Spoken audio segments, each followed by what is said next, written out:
Hello. We are now live, both Kilani and I from Toronto and Singapore. Toronto and Singapore. What am I saying? In From Toronto, Toronto. not Toronto and Singapore. I am now in Toronto. So we thought we are going to do the show side to side. So welcome to the episode, everybody. And of course, always let us know where you're dialing in from when you dial in.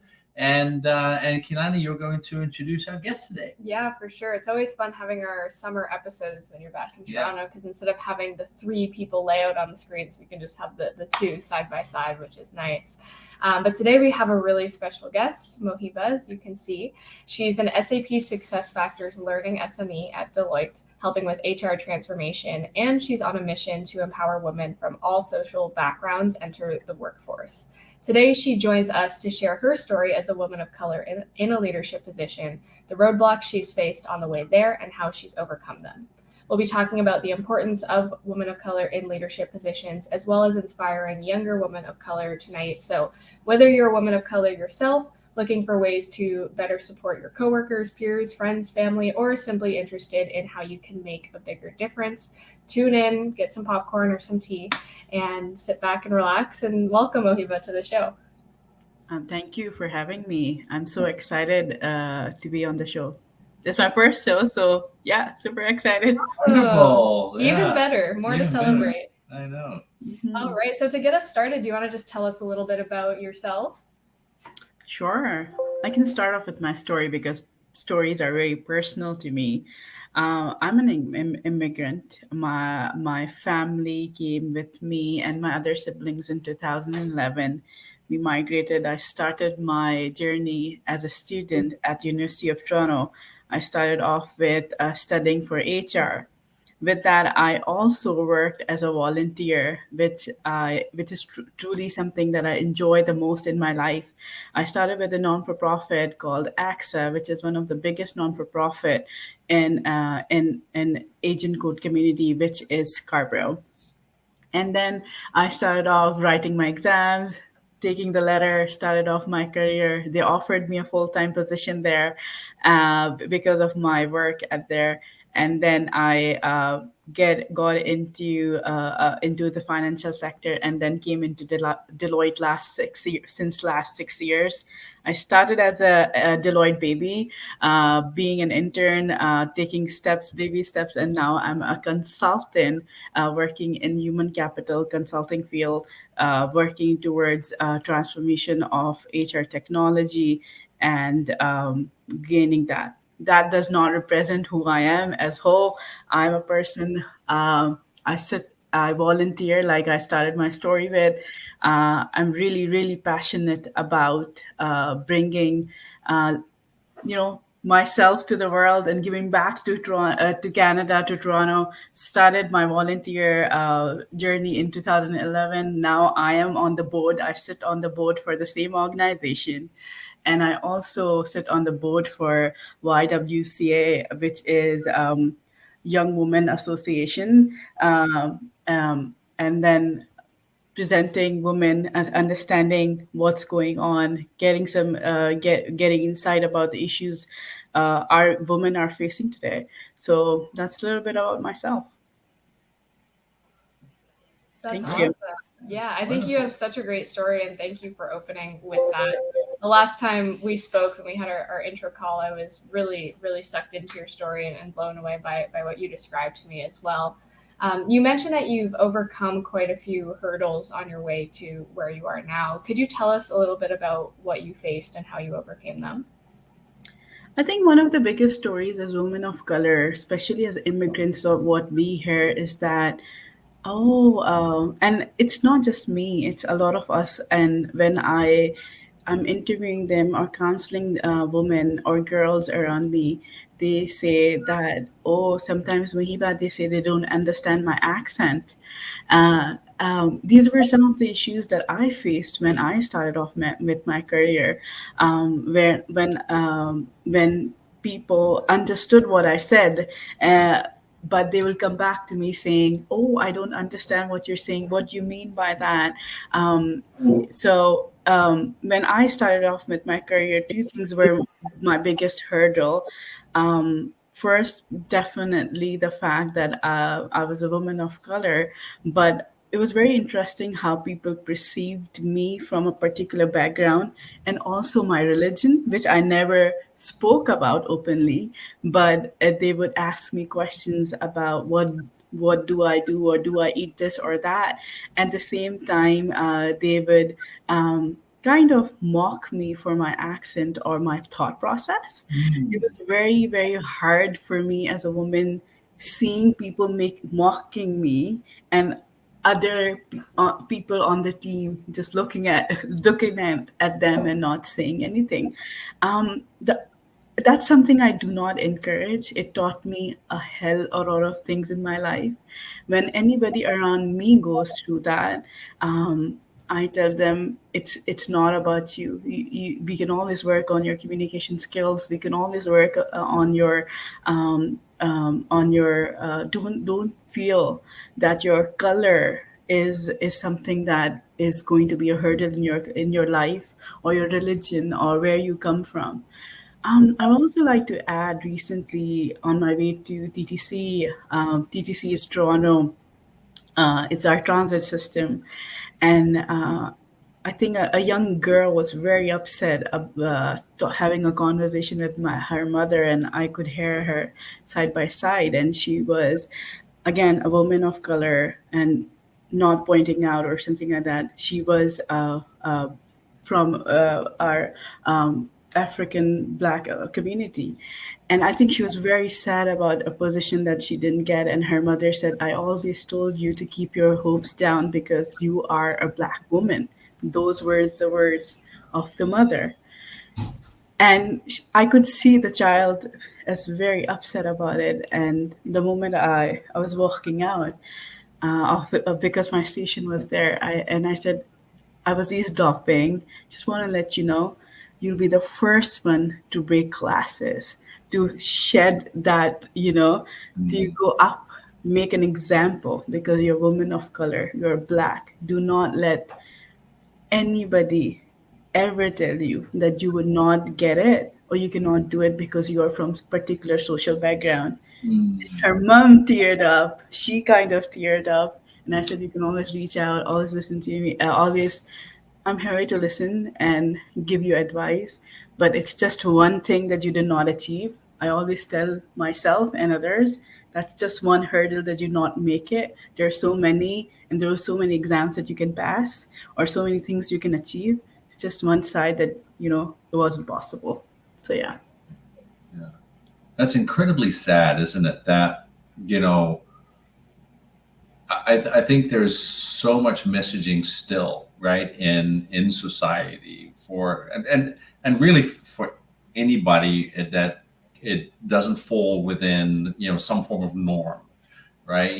There's so much messaging there that that they don't meet that norm, right? And so therefore they're not going to be successful, right? And it's for me, for example, it was my mental health.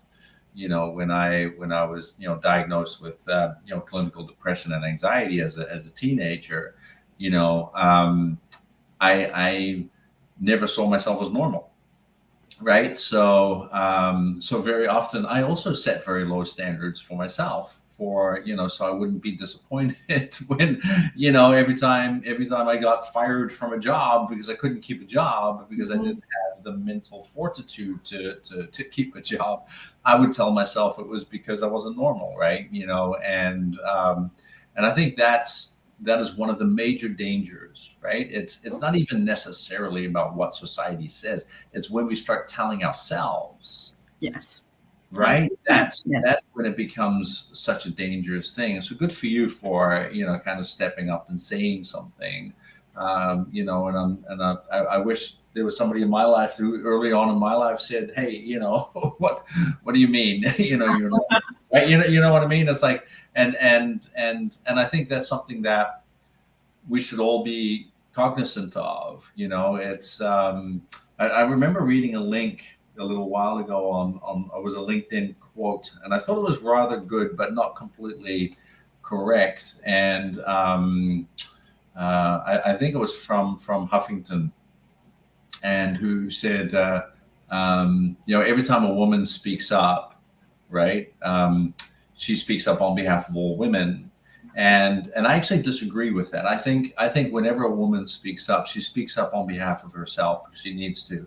But I think when a man speaks up for a woman, he speaks up for all women, right? And that we need more men, for example, speaking up on behalf of women leadership, which is still not happening enough Yes. in this world today. And I think that is such an important thing for us to really acknowledge here as well, is that we need more, more of us, us guys, stepping up and saying, hey, we need to start seeing this differently. We need to start doing things differently. And until then, I think that's when we can really kind of speak up for everybody. And I learned, like, on that note, that I learned how to speak for others because of those incidents, because I saw people mocking me or making fun of me and others being quiet. I really wish somebody would have just stood up for me, Yeah. and nobody did. They saw that, this has happened. Mohiba was going through that.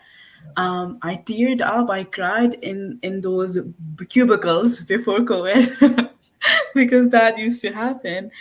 And I wish somebody could have just said that, Mohiba, what they did wasn't called for, or something like that. It's not you, it's them. But nobody did. And I learned that if in my life anybody goes through that, I will be there, stand up for them, and maybe there will be their voice. Maybe they need me, or a word of courage can help or change their moment. For sure. And what I love when you told the story about your experience on the TTC is how you act on exactly what you just said. You have this belief or this rule for yourself to always reach out and help other people. And I can really see in you that you always follow through on that. And what you mentioned when you were speaking about that story, and I don't know if this was an intentional phrasing, but I love the way you said you're going to break through ceilings because you're a woman of color. And I think it's such great messaging, because we hear oftentimes you'll break through ceilings despite being a woman of color, or despite being a woman, or despite mental health issues. Yeah. And I love that it was phrased, you'll break through ceilings because of who you are. Yeah, because I think it was at that moment that a messaging was going on. I don't think so the mother was intentional about it. I won't blame the mother. But maybe she had those incidents when she was not given those opportunities because she was a woman of color. Yeah, and she didn't want her daughter to be, in Yeah. pain, and she wanted to try to, at least help her daughter feel better somehow, right? And but it is unfortunate that ends up being the messaging, right? Yeah. And it is so true that so many people, receive that messaging still on a daily basis. Yeah. Yeah. Sure. True. I agree. And you mentioned that a lot of your experience was kind of people making fun of you or speaking down to you. Were there ever people around you who you could look up to as women of color, or people who you felt connected to or felt that supported you in your journey?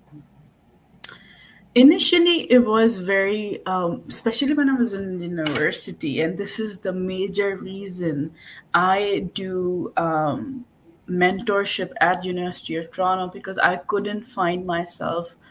It was very LinkedIn wasn't the as common as it is today.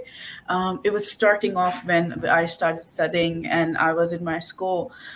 People didn't use it a lot. It was very difficult for people to access people. And around me there weren't a lot of people who would mentor me or who I can look up to. Mostly were men. It's not that I have amazing mentors who are men, but I wanted somebody who can I connect to, who could understand my story as an immigrant, who could understand where I'm coming from, what social like find in terms of social background, all of that I'm coming from. I needed that who could understand that. Initially, I could not find somebody, but more and more that I go went into different positions, I got accesses to other women, especially when I'm reaching out and I'm more out there. I think I did get more help and more assistance that I needed. Yeah, and what was the difference for you in your experience between the times where you didn't have that assistance and the times where you did? The major difference was that there was nobody to say that it is okay. It is okay if you failed. It's it's not even about failure. There was nobody to cheer to have that there for me to be like, oh, you achieved that thing. That's let's party, let's celebrate. Yeah. So that it was just, I think I missed companionship. Mm. Uh, Guidance really matters, especially when you are going mentorship. Coaching really matters to shape you as a person. I Mm. truly believe my coaches, my mentors, women or men, really defined me or polished me as a person. They guided me through through things that I wasn't able to, or I could have done better, or it was not in my mind set or mind frame. They brought that in my life. So that was the biggest difference then and now, is that the fact that I have people who would be like, who would advise me, who would celebrate with me, who would cheer me up at the same time. If I have a setback, they would listen to me and they would be there for by my side to have an ear. It matters a lot. Mm. Yeah. Wow. Yeah. You know what strikes me too, right? As you're saying that, because of course, as much work that we might be doing in the field of diversity, equity, and inclusion, and all of those kind of things. Um, there is still a tremendous disparity, right? With, especially when we start looking at leadership positions in corporations, right? You see Yeah. the percentage of just women to men, not even women of color, just women to men, still so significantly smaller than than men, right? And in order for us to create a balance there, we still have a lot of work to do, right? And you mentioned that the not having a support system in a sense, right? Kind of that can feel very lonely in those positions. I can imagine, like, just every single woman in the place of leadership, and I coach many women leaders. How lonely that must feel sometimes, right? Because there isn't that support system, like, within the organization. There aren't many people they can turn to really kind of talk these things through. And as where of course men don't have that issue because they're surrounded by men. And that already puts them at a tremendous disadvantage, right? And so I can see that just that challenge in itself can prevent a lot of female leaders from growing and climbing in organizations if they're not supported internally and proactively. Yeah, for sure. Yeah, what was the one statistic you were saying the other day? There's, I think, more men named John in leadership positions than there are, is it women in general? Women, yeah. That's and this is CEOs. Yeah, so Okay. more CEOs in the United States named John than there are women CEOs in general in the United States. Yeah, so kind of tells you something about that, that imbalance that we're still seeing, right? Areas, and it still shows you how much work we still have to do in that whole space. Yeah, for sure. Yes, 100%.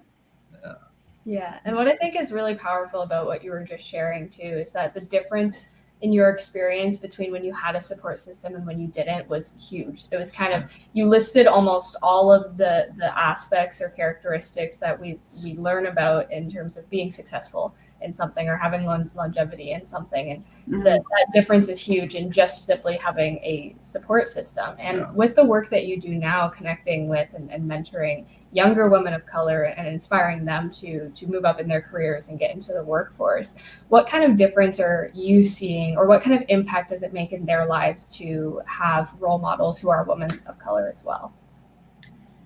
I think the biggest thing that I try to do is to develop friendship. Doesn't matter they're younger girls. I'm trying to be young.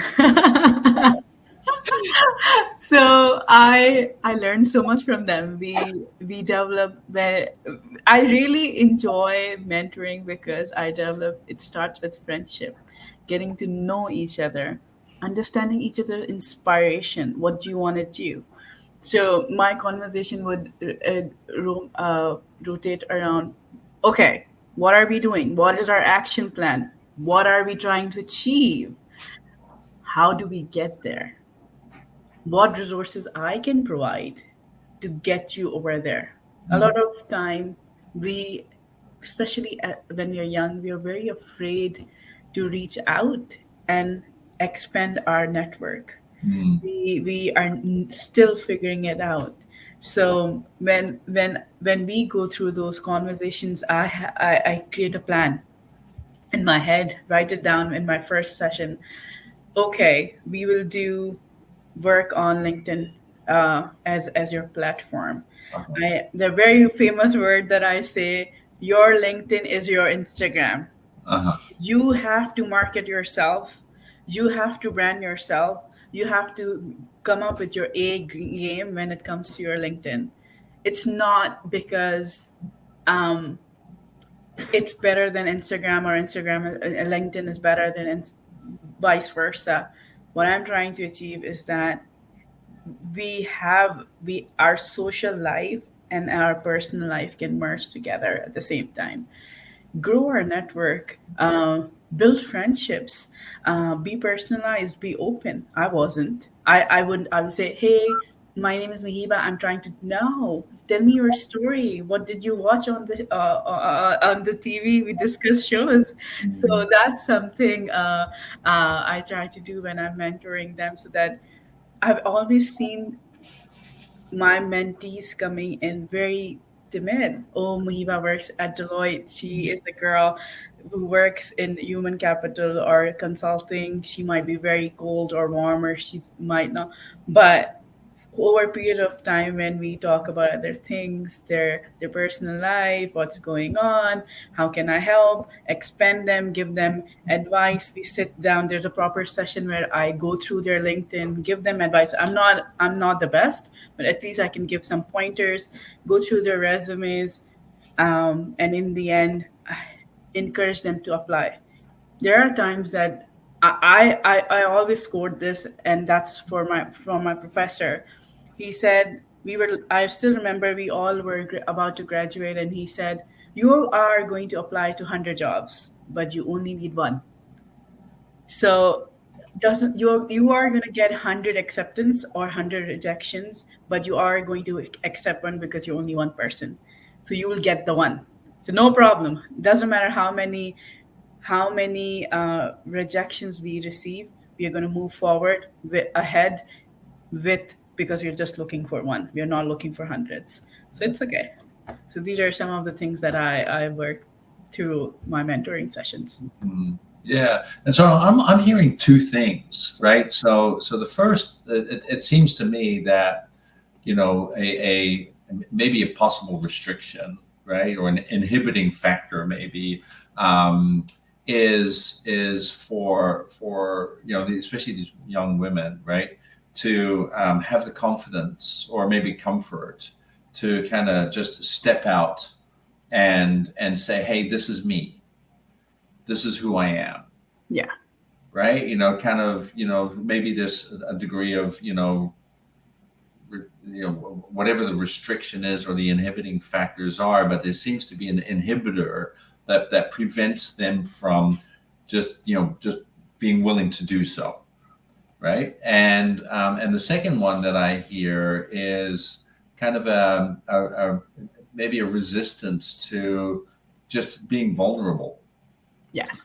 That with that willingness to ask for help, that Yeah. willingness to say, hey, I'm just alone, right? I'm alone here. I need support, or I need help, or one of those things. And that if you're a female aspiring to be in leadership, or you are in leadership, is if you can do those two things, that would make a major impact in your growth as a Yes. professional. 100%. Yeah, awesome. And I always tell them that leaders that I connected with, it was never because of work. On a personal note, we both opened up, the leader and I, may it be men or women, or even coaches or mentors. We talked about our personal story. You don't have to get personal about, oh, this has happened, this, or, but you can open up about your interests. Where have you traveled? Show your personality. Otherwise, you're just a name. And that's something I learned over a period of time, and that's something I teach my my mentors as well, that we have to be personal for in order to make an impact, and in order to be remembered. And because each person is unique, you bring a unique story to the table.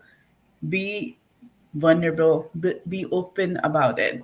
And and I'm 95% or 99% of the time, people will be kind. They will be there to share that moment, or listen to your story and give you advice. Yeah. Yeah. I think that's what's so great about LinkedIn too, and why I really get why you're pushing that for younger women too. Is it is such a great place to connect with people, and in my experience too, pretty much everyone you speak to is willing to help or connect with you in some way. And like you said, every conversation, and a lot of conversations I have end in friendships even, but they all end in valuable connection of some kind. 100%. Yes. Yeah. That's Yeah, and so now we've talked a lot about kind of the impact of younger women of color in leadership, which I think is such a great topic. And one question I'm really curious about, kind of looking at a more futuristic side of things, if we were able to kind of create a perfect balance and have women of color be really influential in leadership positions, what kind of impact do you think that would have on our collective world? Sorry, you got to. Sorry. That's okay. Where did I cut out there?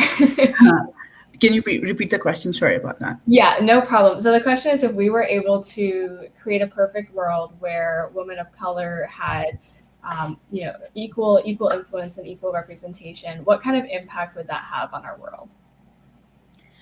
I truly believe in balance, where men and women both are represented at the same time, and at the same positions. Or what it really, the impact that it's going to bring is that, where we're living in a society, for me, if I see somebody, a woman up there, it brings inspiration for me. I think in my head, as a woman or a girl, I want to be there. I want to be that person. I will be there one day. That's just me. I want to grow up like her. Oh, that inspiration. Another thing, a point that comes in, where we talk about work-life balance. When women bring in, because they're mothers, they're usually, they're it's not that they bring that balance of coming in, that I want to have my me time, not just because they're mothers. It's just that as women, we really believe in taking care and be voicing that. So that brings a lot of aware, in terms of sensitivity on the project, or caring aspect, that nurturing nature comes in when women are leaders, which is something that really inspires me, because they bring that, okay, we have to do this, or it's this not that, they're 100%. As women, we believe in deliverables. At the same time, we believe that it's very important to have work life balance in that aspect. First is definitely inspiration. Second is work-life balance, and the third one that I believe that makes a very big difference is leadership styles. You see two different personalities. You see a mix. They learn, women and men both learn from their experiences. Their leadership styles are different, and as a person, I really enjoy that their personalities, how they understand or navigate through problems. So these are the two things that really brings a big difference, or that world how it will look like is how these three aspect of it. That's awesome. Yeah. Absolutely. And and I can see that too, right? Like if you're have that greater balance, right, at those senior levels. A lot of research points, for example, right, that women are much more emotionally intelligent leaders than men are, Exactly. right?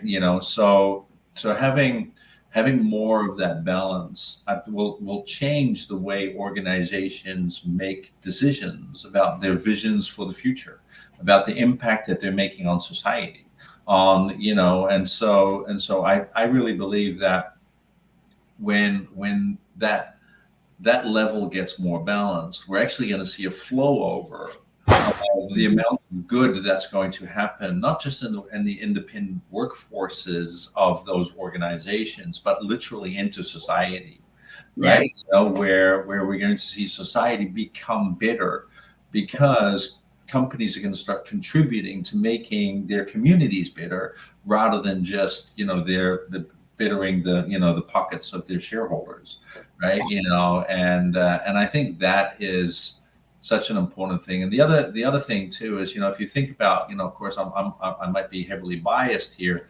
living with all women in the household, but I also believe that women are tremendously courageous, right? I think they have tremendous courage, like you said. Just the fact that you can be a mom and you can be a full-time leader in a leadership position. The amount of stuff that women can do, and those kind of that men they just leave us in the dust, right? Yeah.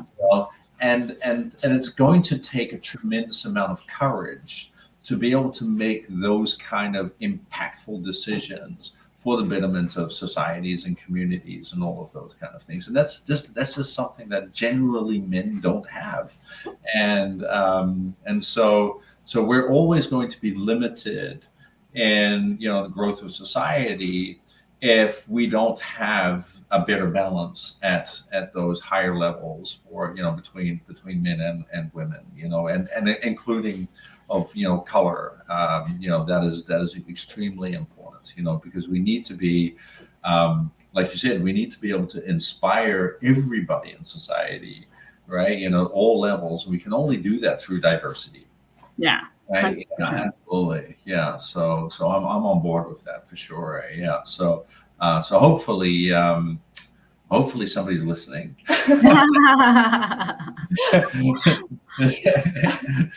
We'll just keep reposting it. Yeah, that's right. Come on, people. What are you doing? Come on. Yeah. You know what to do. Yeah. Yeah. So And especially where our world is evolving, right? When the new ideas that women bring on table, the thought process. I'll just just a random example where a lot of guys or men go golfing, we go shopping, we read books. I'm pretty sure, I'm not saying men don't read books, but we read books. Like, those different ideas, those experiences from childhood, from the society. I will never disregard that fact that as men and women, we are perceived the same way. No, we no. are different in terms of how in people's perception. Doesn't matter, our personalities are stronger or are equal to each other, but people do perceive like these people, like women and men, differently. In terms of inspiration, when you said where our world is evolving, we're talking about LGBT community, where where we have maybe two families or two couple, same sex couples look up to those people saying, oh, you know what, we just started a family, we're planning to start a family, we adopted a child. World is evolving so much. We need those role models to look up to. If she can do it, I can do it. If she stood up for herself, I can stand up for myself, because we just started a family, or I want to start a family, or it doesn't matter where we are in stages of life. It just gives us encouragement to go out there. Yeah, exactly. And you know, and it's and this might be a bit forward from me, but you know, something I say a lot is you know, if every country in the world was run by women, you know, I really believe the world would look very different. I truly believe that too. It would be a place of collaboration. It would be a place of innovation. It would be a place of, you know, a world of growth, of balance, of like, you know, and a lot of the issues that we're seeing today, I don't think they would exist, to be honest. And it's very interesting to have that a case study as a case study for us to. I really looked Yeah. into New Zealand, Uh-huh. where we saw a young woman Just taking leadership, taking decisions, how she dealt with the biggest terrorism attack ever that occurred in New Zealand, COVID, Yeah. and there are wildfires. There were three different things that it wasn't like, oh, one thing happened, one thing went wrong in her leadership. But how she dealt with it, it really inspires me. How she collaborated with other countries. Each each of these crises were dealt with a lot of care, a lot of considerations, and it was just an organization. It was the whole country that was looking up to her, and the world was looking up to her. No. It was very, very interesting. I read about it a lot. Yeah. And actually, you know, what I find about that too, that example, actually, even how she stepped down Yeah. was such a courageous act of leadership. Yes. Yes. Right? Like, you know, I mean, right now there are men in the world trying to hold on to their positions of power, right? While they have long passed their expiry date. Yeah. And they're still trying to hold on those positions of power. We have no idea why. And here you have this woman who has accomplished such amazing things in such a short period of time, and they kind of go, you know what? I think it's time for somebody else. I think it's, you know, it's time for me to step aside, focus on my family, do what I, you know, need to do. It's time for somebody else to do the job, you know. So I mean, that is inspiring. 100%. You know, like if every leader could realize that point, you know, if we're to say, hey, I think I have just made myself obsolete, I am now going to step aside and welcome that next, you know, we're only going to see evolution. Yes. 100%. Right. You know, and that takes strength to be able to do that. You know, and it's not a sign of strength to try to hold on to power. That's not a sign of strength. You know, so yeah, and I admire that a lot in her. Yeah, for sure. Yeah, for sure. Me too. For sure.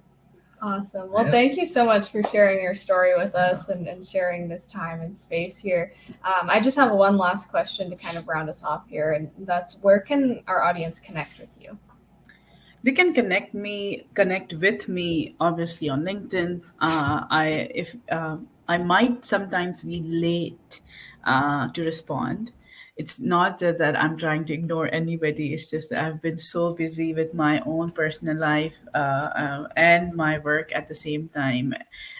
So please reach out on my LinkedIn. More than happy to have coffee chats, guide you through. It doesn't have to be a woman of color. I say I'm colorblind when it comes to my to races, to people. Please, more than happy. Please reach out to me on my LinkedIn.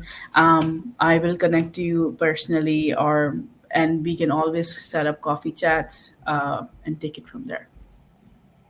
Yeah. Great. Awesome. Sounds good. Thank you. Do you have any closing? No, I just want to thank you so much for coming on and sharing your story and you know, and telling us a little bit more about, you know, kind of your experiences and then, you know, giving us an opportunity to kind of play in this in the simulation, this amazing simulation of possibility, which I love. And hopefully somebody gets to listen from this and gets to be inspired, and and we can maybe make an impact on somebody. So thank you for joining us today. Anytime. It was such a pleasure talking to both of you, and thank you for having me as a guest. It was truly my pleasure. Of course, anytime. And now you have a live show under your belt as well. Thank you. I really appreciate it. Yeah. Perfect. Right. Well, to our audience, I just put Mohiba's LinkedIn link in the comments, so you can easily click on that and connect with her there. Definitely recommend reaching out to her and connecting with her. That's how we met. I think it was probably 3 years ago now. Yeah. We connected for similar reasons, and we've been connected ever since. And if all of our audience enjoyed this episode, please comment one word that sums up your biggest takeaway from our conversation with Mohiba tonight. We'd love to hear that, whether you're watching live or the replay, we'd love to see. And for more videos like this and more conversations like this, please subscribe to our YouTube channel, which I'll link here in just a second, as well as our LinkedIn page, so that we can continue having important conversations like this one. And as always, if you're interested in speaking as a guest during one of our live streams, or know someone that you'd like to see on here as a guest, either message me or Marcel and we'll have a chat. For sure. I'll let them know. Perfect. Thank you. Awesome. Perfect. I'm going to just put our links in here. I'm sitting further from the computer than usual, so we're adjusting. Yeah, that's my fault. I take up a lot of space. Yeah. All right, there we go. Now we should have all of our links in there, including Mohiba's profile. Perfect. All right. Awesome. Well, in that case, thank you everybody for watching, and we will see you in our next episode. Awesome. Thanks, everyone. Right. Okay. Bye. Bye.